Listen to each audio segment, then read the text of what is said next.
Invito al doctor Juan O'Connor a tomar el tema tumores neuroendocrinos. El doctor Juan O'Connor es médico oncólogo del Instituto Alexander Fleming y del Servicio de Oncología del Hospital Udaondo, consultorios de tumores neuroendocrinos. Doctor Juan O'Connor.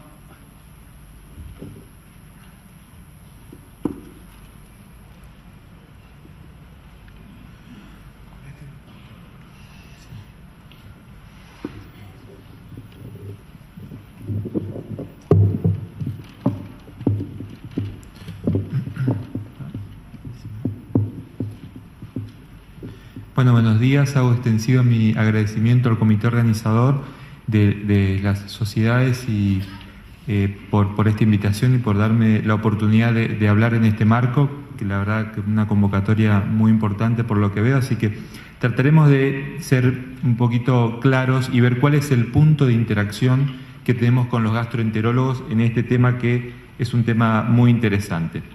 Estos son algunos de los puntos relevantes que vamos a tratar de discutir hoy: la definición y características de estos tumores, las características de los tumores neuroendocrinos gástricos y rectales, porque me parece que es el punto de interacción más importante, algunos problemas actuales de discusión en el marco multidisciplinario, nuestra experiencia, la experiencia local que existe en este tema y algunas conclusiones basadas en estos puntos relevantes. El primer concepto es qué son los tumores neuroendocrinos. Vamos a tomar simplemente el concepto más sencillo, que tiene que ver con células con algunas características y marcadores neurales, que tiene la característica de célula endocrina, de secreción de sustancias a la sangre, por el cual en algunos casos se dan síndromes o se definen algunos síndromes funcionantes. La célula neuroendocrina está a lo largo del organismo, por eso no es tan poco frecuente encontrar tumores neuroendocrinos de distinta localización. El sistema gastroenteropancreático es el más frecuente porque es donde existe mayor densidad de células neuroendocrinas. Existe un marcador general, que es la cromogranina A, es el marcador general de estos tumores más importante, porque se lo puede ver tanto en los funcionantes como en los no funcionantes. Desde el punto de vista clínico, lo que nosotros tratamos de definir si el paciente tiene o no un tumor funcionante. ¿Por qué? Porque acá ustedes tienen lo muy apasionante de esta patología, es que se definen distintos síndromes. El oncólogo habitualmente tiene como parte de su trabajo definir estrategias terapéuticas, y en esta patología realmente empezamos a discutir distintos síndromes y características clínicas, o sea que también discutimos diagnóstico diferencial. Ustedes pueden ver el típico tumor carcinoide de intestino delgado, que genera el síndrome carcinoide que todos conocemos, y asociado a hormonas secretoras, que define la característica de tumor neuroendocrino, o tumores endocrinos pancreáticos funcionantes como el insulinoma o el gastrinoma, y todos estos se acompañan de distintas características clínicas que definen este tipo de tumor. Del diagnóstico al tratamiento, en un camino muy rápido, nosotros tenemos el diagnóstico a través de la biopsia, la definición clínica si el paciente tiene o no un tumor funcionante, la estadificación, y después discutimos obviamente el tratamiento. La estadificación es un punto importante y por supuesto que el tratamiento es la parte complementaria. Hoy en día tratamos de hablar y estandarizar distintos criterios para seguir algunos lineamientos y tratar de hablar el mismo lenguaje en cuanto a las características particulares de esta enfermedad. Una enfermedad que, si bien es poco frecuente, ustedes pueden ver en los gráficos, es una publicación del doctor Yao, del MD Anderson y de datos del CIR en Estados Unidos, donde ustedes ven un incremento creciente de los tumores neuroendocrinos y están señalados en este caso lo que corresponde a estómago y recto. De aquí, de esta observación, la característica importante en el cual vamos a discutir más adelante. Algunas características comunes, sin entrar tanto en detalles, pero antes se hablaba de los patrones de crecimiento como un factor pronóstico, hoy tiene menor relevancia, pero desde el punto de vista histológico es importante para su definición. La típica característica de sal y pimienta, de cromatina, que hacen a las características diferenciales, y los dos marcadores neuroendocrinos que definen la característica de la enfermedad, como la cromogranina y la sinaptofisina. Y hoy en día, tratando de estandarizar cómo hablamos, tratando de hablar todos el mismo idioma.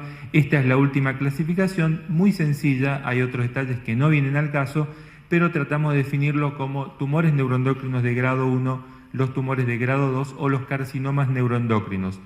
El adeno neuroendocrino es un tumor mixto y las lesiones preneoplásicas e hiperplásicas que tienen que ver fundamentalmente con las características de tumores neuroendocrinos del estómago también forman parte de esta clasificación. Y por supuesto que el grado se define en función al índice mitótico y al Ki-67. Esto es fundamental para nosotros para establecer estrategias de tratamiento y es una clasificación morfofuncional que tiene características pronósticas, por lo tanto, de allí su importancia. Esto es como fue variando a lo largo del tiempo, pero hoy en día básicamente, como ustedes pueden ver, donde está la clasificación de la WHO 2010, las características más importantes y la diferenciación entre los dos subtipos importantes que son los NET G1 y G2, diferenciales totalmente del carcinoma neuroendocrino. Esto tiene importancia porque esta enfermedad es un espectro biológico que va de lesiones benignas, donde la observación puede ser una alternativa terapéutica, a lesiones realmente malignas de comportamiento muy similar a otro tipo de tumores sólidos. En los tumores neuroendocrinos gástricos, que vamos a describir un poquito porque este es el punto que me parece importante para comentar, tengan en cuenta que habitualmente son de las características no funcionantes, como decíamos hoy, desde el punto de vista clínico, qué interés tiene para nosotros. Es frecuentemente detectado en forma incidental, o sea que el diagnóstico y la derivación proviene del gastroenterólogo y de hallazgos por vía endoscópica, como tiene síntomas que no son específicos y que rara vez pueden dar algún tipo de síntomas que no claramente como el síndrome carcinoide, hay que estar atento a estos síntomas posibles. Y por supuesto que los síntomas inespecíficos como dispepsia son los que predominan, de allí la importancia del diagnóstico histopatológico y en algunos casos cuando se asocian a anemia nos ayuda a definir algunos de los subtipos específicos. ¿Cuál es el rol de la gastrina? Muy importante, la definición tiene que ver si este tipo de tumores en el estómago se acompañan o no de aumento de la gastrina, porque ustedes conocen mejor que yo esta regulación a través de la mucosa del estómago, con células G, liberación de gastrina, hiperplasia de células enterocromafin. Esto actúa a través de la liberación de histamina sobre células parietales y finalmente a través de la célula D, el regulador negativo de liberación de somatostatina. Por lo tanto, esto es importante para la fisiopatología porque lo que sucede en situaciones de acloridria es hiperplasia de células G, liberación de gastrina y este incremento determina que en este espectro biológico, ahora estoy hablando de los tumores solamente a nivel del estómago, vayan de una hiperplasia de célula enterocromafin, microcarcinoide y eventualmente un carcinoide con características de invasión. Pero existen otros factores claramente que tienen que ver en este paso de la hiperplasia de célula enterocromafin-like a displasia y al carcinoide de tipo 1, que tienen que ver seguramente con algunos factores ambientales, posiblemente con infección bacteriana, con características de la dieta. Hemos discutido o hemos visto recién la regulación entre gastrina y somatostatina, etc. Y factores de inflamación.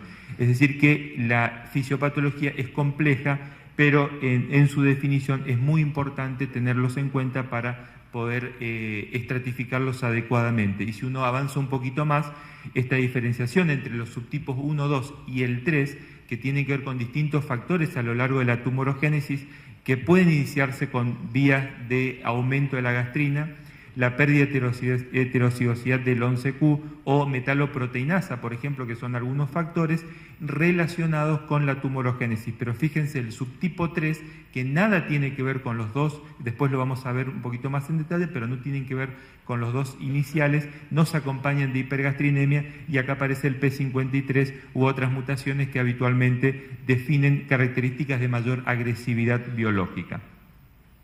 Esta es la clasificación por la cual nos basamos. El doctor Gianfranco Lefebvre es un referente digamos, internacional, es gastroenterólogo y él desarrolló gran parte de las guías de la Sociedad Europea y esta es una de las publicaciones donde define claramente esto, pero es muy importante esto en la definición, el subtipo 1, el subtipo 2 y el subtipo 3.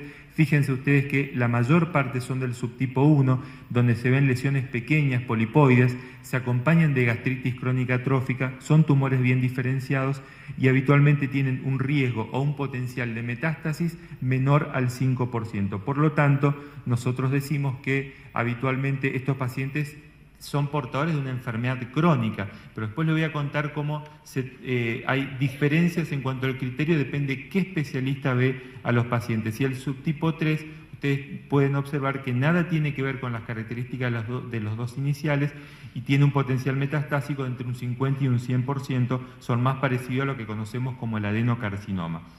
Esto es lo que establecen la atrófica, el subtipo 1, la resección endoscópica, el seguimiento y en algunos casos seleccionados el uso análogo somatostatina para evitar justamente esa progresión en este espectro biológico que mencionábamos. Y si no se define esto, tendremos que ver si está asociado a un subtipo 2, posible Zollinger y Ellison, o bien un subtipo 3 que es mucho más parecido a un adenocarcinoma.